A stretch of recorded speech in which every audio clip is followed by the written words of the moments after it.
Hello students, कैसे हैं आप सब। Welcome to the spoon feed series by Shriram साईएस। माय नेम इज़ प्रज्ञा और आज हम डिस्कस करने वाले हैं कि क्यों नासा के दो इम्पॉर्टेंट एस्ट्रोनॉट्स स्पेस में फंसे हुए हैं और क्या वो फरवरी 2025 के पहले अर्थ रिटर्न नहीं कर सकते हैं, क्या ये ट्रू है।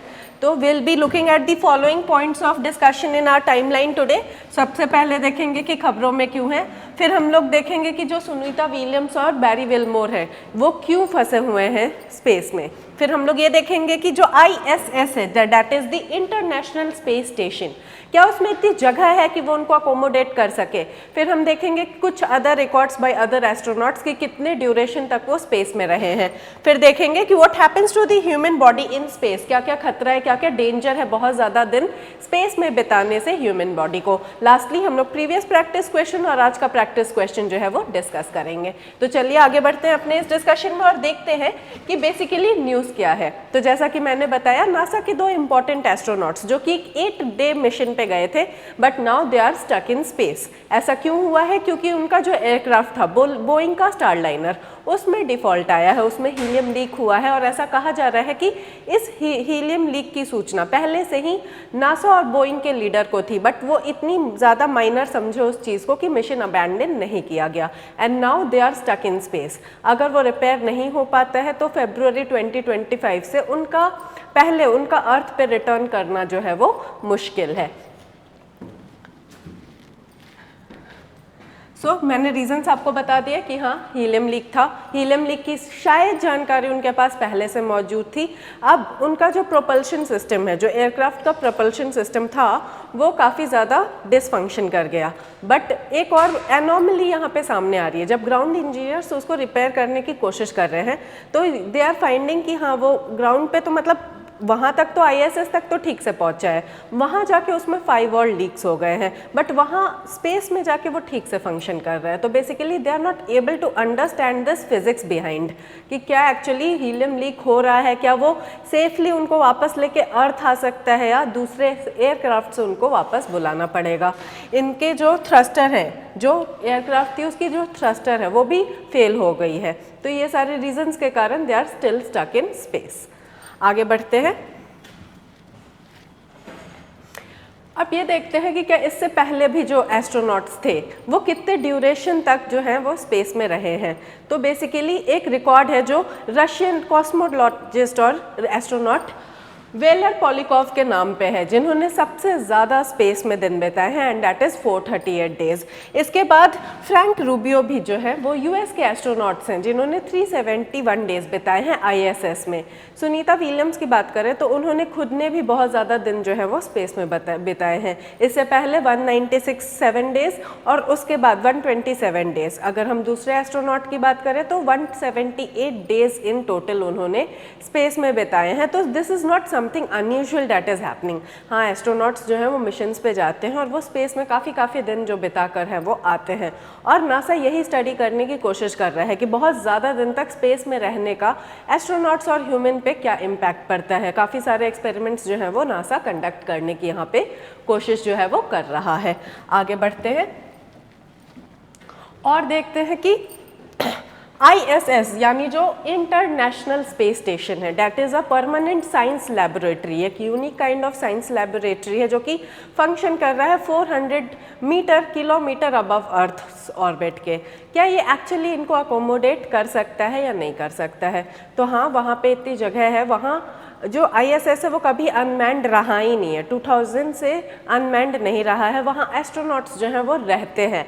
अभी भी सुनीता विलियम्स और उनके पार्टनर के साथ और भी एस्ट्रोनॉट्स वहाँ पे मौजूद हैं and they take part in various kind of space experiments. जो बहुत सारे स्पेस एक्सपेरिमेंट्स हैं वो कंडक्ट करने में वो पार्टिसिपेट करते हैं और रिफ्यूएल भी हुआ है, उस वहाँ पे खाने की भी अभी कोई कमी नहीं है, वाटर की भी अभी कोई कमी नहीं है। तो इसलिए yes, that space is big enough to accommodate scientists and astronauts. इसके बाद जहाँ पे स्पेस है वो न्यू टीम है जो वो टेक ओवर करने आती है और वहाँ पे स्पेस इंक्रीज हो जाता है। पहले की टीम जाती है और न्यू टीम जो है वो कवर अप करने आती है। तो डेफिनेटली वहाँ पे इतना ज़्यादा स्पेस उन्होंने पहले से ही प्लान कर रखा है कि किसी को कोई भी दिक्कत है जो वो नहीं आए ISS में। तो हाँ, ये क्या होगा कि अब जो एक मतलब रेस्क्यू मिशन नासा के दिमाग में है सुनीता विलियम्स और एक और एस्ट्रोनॉट को वापस लाने का, वो ये है कि एक और स्पेसक्राफ्ट जाने वाली है जो कि स्पेस एक्स की ड्रैगन क्रू है।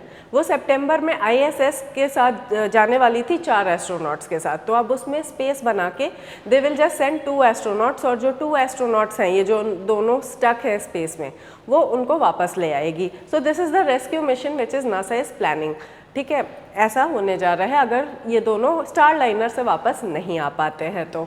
अब सबसे मूड पॉइंट हमारे इस डिस्कशन का ये है कि आखिर ह्यूमन बॉडी पे क्या असर पड़ता है बहुत ज़्यादा दिन तक स्पेस में बिताने का। तो सबसे पहला असर जो है वो रेडियो एक्टिविटी रेडिएशन के कारण पड़ता है। स्पेस में अर्थ से ज़्यादा रेडियो एक्टिव रेडिएशन जो है वो मौजूद रहता है। It's almost 30% more than the earth. तो इससे क्या होता है कि कैंसर डेवलप होने के चांसेस होते हैं, उनके DNA को डैमेज होने के चांसेस होते हैं। तो रेडियो एक्टिव रेडिएशन को बार बार फेस करने से उनके DNA में प्रॉब्लम आती है and they have this tendency of developing cancer after they come to earth. इसके बाद उनकी इम्यूनिटी सिस्टम पे भी बहुत ज़्यादा इस बात का असर आता है। लिम्फोसाइट्स को अटैक करने लगते हैं और अपने आप के ही सेल्स अपने आप के सेल्स को अटैक करने लगते हैं, जिससे इंजरी या इन्फेक्शन होने के चांसेस ज़्यादा है। फिर उनका नर्वस सिस्टम भी डैमेज होने लगता है धीरे धीरे करके, बहुत ज़्यादा दिन स्पेस में बिताने से। विजन खराब होने लगती है। अपर पार्ट ऑफ बॉडी में फ्लूइड्स जो है वो कलेक्ट होने लगते हैं जो कि पफिनेस बढ़ाते हैं और हार्ट की प्रॉब्लम्स को जन्म देते हैं। अपार्ट फ्रॉम दिस उनको और भी ज़्यादा जो है डेंजर्स का सामना स्पेस में बहुत ज़्यादा दिन तक रहने में करना पड़ता है। बट एज ऑफ नाउ अगर आप बात करेंगे सुनीता विलियम्स और बैरी विल्मोर की, तो वो डेंजर में नहीं है अभी, क्योंकि वो अभी कम दिन ही हुए हैं। और अगर वो फरवरी 2025 में भी आते हैं तो they will hardly spend more than 250 days in space. But हाँ, एक एस्ट्रोनॉट मतलब जो है अगर बहुत ज़्यादा दिन तक स्पेस में रहता है तो उसको काफ़ी सारे इश्यूज़ फेस करने पड़ते हैं। और यही डिलेमा नासा बार बार फेस कर रहा है कि क्या हम एस्ट्रोनॉट्स की वेलबींग को देखें या हम बोइंग के स्टार लाइनर की इमेज को बचाएं। बोइंग का जो स्टार लाइनर है, ऐसा नहीं है कि वो पहली बार ही नॉट फंक्शनल हुआ है, इससे पहले भी वो जा चुका है ISS तक और बट अनमैन्ड गया था। इस बार भी जो विसल ब्लोअर्स हैं वो यही एलिज कर रहे हैं कि ये लीक इनको ऑलरेडी पता था और इन्होंने इसको as a minor leak consider करते हुए मिशन अबैंडन नहीं किया। तो बोइंग के स्टार लाइनर्स के साथ दिक्कतें आ रही हैं, ये नासा को भी पता है कहीं ना कहीं। So the ethical dilemma here is, क्या नासा को बोइंग की स्टार लाइनर एयरक्राफ्ट को सरेंडर कर देना चाहिए, क्या उसे वापस भेज देना चाहिए, क्योंकि इससे एस्ट्रोनॉट्स की वेलबींग पे काफ़ी ज़्यादा असर जो है वो आ रहा है। So let me know in the comment box below, आपको क्या लगता है कि क्या नासा को इस बात पे सीरियसली सोचना चाहिए कि एस्ट्रोनॉट्स की वेलबींग ज़्यादा इंपॉर्टेंट है या बोइंग की स्टार लाइनर सीरीज को कंटिन्यू करना ज़्यादा इंपॉर्टेंट है as of now for NASA. With this we come to a conclusion of our today's discussion. हमने देखा कि क्यों स्टक है, क्या रीजंस हैं वो उनके स्पेस में स्टक होने के। फिर हमने ये भी देखा कि कितने ज़्यादा ड्यूरेशन तक एस्ट्रोनॉट्स इससे पहले स्पेस में रह चुके हैं। हमने ISS के बारे में भी पढ़ा, that is the international space station, जो कि एक यूनिक साइंस लेबोरेटरी है अर्थ के ऑर्बिट के ऊपर, जो कि मैंड है, मतलब 2000 से ही मैंड है वो, ठीक है, कभी ऐसा नहीं हुआ है कि वो अनमैंड रहा हो। तो हमने ये भी देखा कि हाँ उसकी कैपेसिटी है इनको सेफली रखने की। फिर हमने ये भी देखा कि रेस्क्यू प्लान क्या है नासा के दिमाग में। फिर हमने देखा कि स्पेस में बहुत ज़्यादा दिन रहने से ह्यूमन बॉडी को कितना ज़्यादा नुकसान होता है। बोन डेंसिटी पे असर आती है, नर्वस सिस्टम पे असर आता है, कार्डियोवास्कुलर फंक्शंस पे असर आता है, विजन पे असर आता है। और फिर हमने एक एथिकल डिलेमा भी देखा कि क्या नासा को स्टार लाइनर सीरीज़ के साथ मिशंस कंटिन्यू करने चाहिए या नहीं करने चाहिए।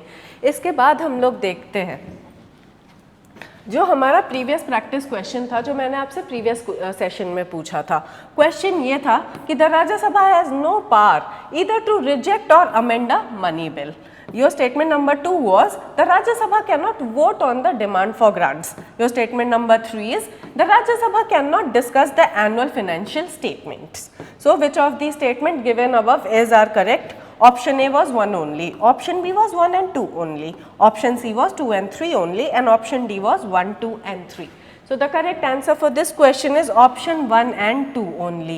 The Rajya Sabha cannot vote on the demands for grants and it has no power to either to reject or amend a money bill. Money bill pay exclusive power किसकी है? तो लोकसभा की है। वो लोकसभा में ही इंट्रोड्यूस होता है। अगर राज्यसभा 14 दिन में उस पर डिसीजन नहीं लेता है तो लोकसभा मान लेती है कि बिना किसी अमेंडमेंट या इसके मनी बिल राज्यसभा के द्वारा पास हो चुका है। आगे बढ़ते हैं, आज का प्रैक्टिस क्वेश्चन हम लोग डिस्कस करते हैं। This topic is very important for you guys because space technology से आजकल बहुत ज़्यादा क्वेश्चंस आपके साइंस एंड टेक में देखने के लिए मिल रहे हैं। ये लेटेस्ट ट्रेंड है, नासा के मिशन पूछते हैं, रॉकेट प्रपल्शन इंजन पूछते हैं, ये सारी चीज़ें पूछते हैं। और अभी गगनयान बहुत फेमस है जो कि अगले साल तक लॉन्च हो सकता है, जो इंडिया का फर्स्ट मिशन है, एम्बिशियस मिशन, ठीक है। तो ये सारे क्वेश्चंस आप एक्सपेक्ट कर सकते हैं अपने एग्जाम में। सो क्वेश्चन ये है कि which mission of NASA bought first human to moon? Option A Apollo program, option B Gemini program, option C Mercury program या option D none of the above. तो इसका आंसर आप लोग मुझे देंगे कमेंट सेक्शन में। अगर आपको कोई डाउट है तो कमेंट सेक्शन में मुझसे आप पूछ सकते हैं, विल आंसर दोज डाउट्स। और इस सेशन की पीडीएफ जो है आपको टेलीग्राम पे अवेलेबल है, आप वहाँ से पीडीएफ डाउनलोड कर सकते हैं। I hope this discussion was insightful for you. आपको कुछ नया पता चलने को मिला होगा, क्योंकि ये क्यूरियोसिटी तो हम सबके दिमाग में थी कि आखिर सुनीता विलियम्स स्पेस में स्टक कैसे हो गई हैं। और अगर आपको ये वीडियो अच्छा लगा तो वीडियो को लाइक ज़रूर करें and stay tuned, subscribe to our channel for more such interesting updates. Thank you so much guys.